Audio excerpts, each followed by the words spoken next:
let's move on. Okay, so this is related to the following. Solving optimization problem, because to say that everything's an optimization problem is just a stupid tautology. So it all comes down to this.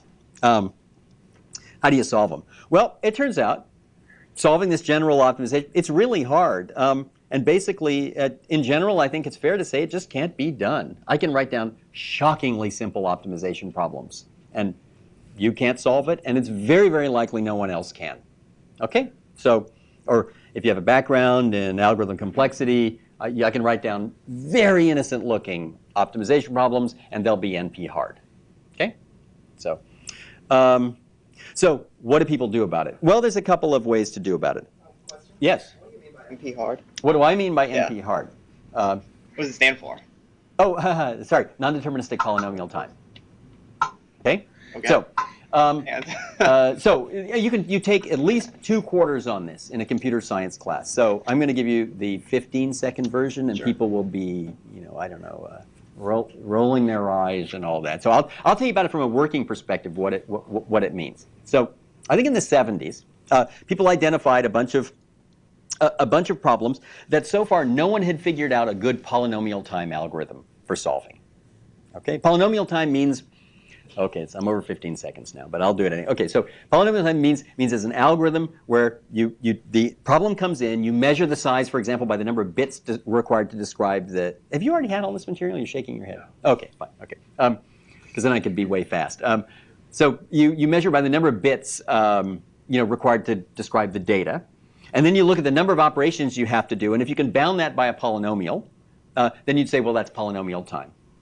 Now, bear in mind, I'm compressing a 10-week course to about 14 seconds, so that means some of the details I'm going to have to gloss over. Okay, so that's that. So there were a bunch of problems where people just didn't, like the famous one would be traveling salesman problem.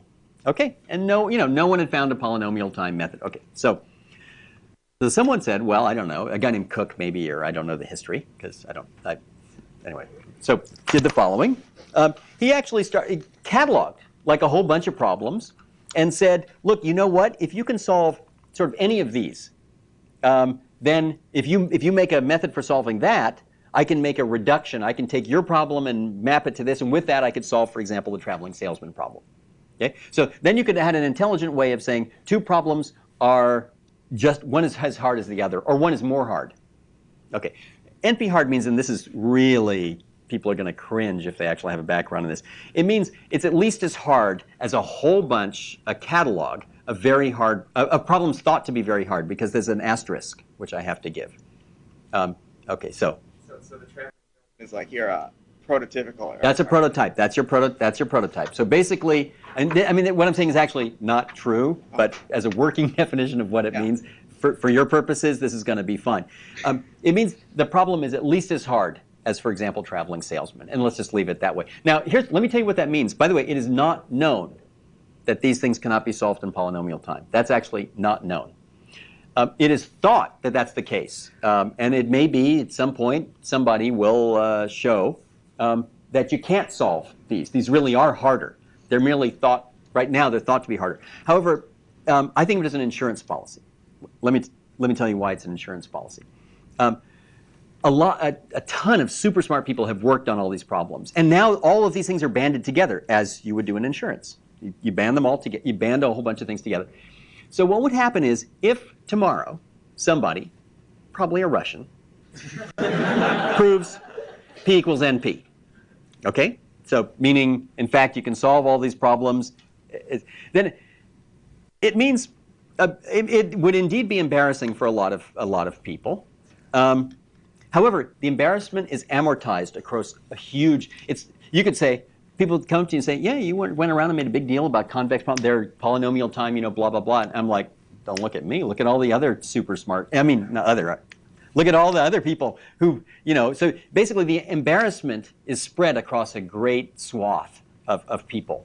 Basically, a lot of people in computer science and stuff like that. And so, it's an insurance policy. But it is thought that they're really hard.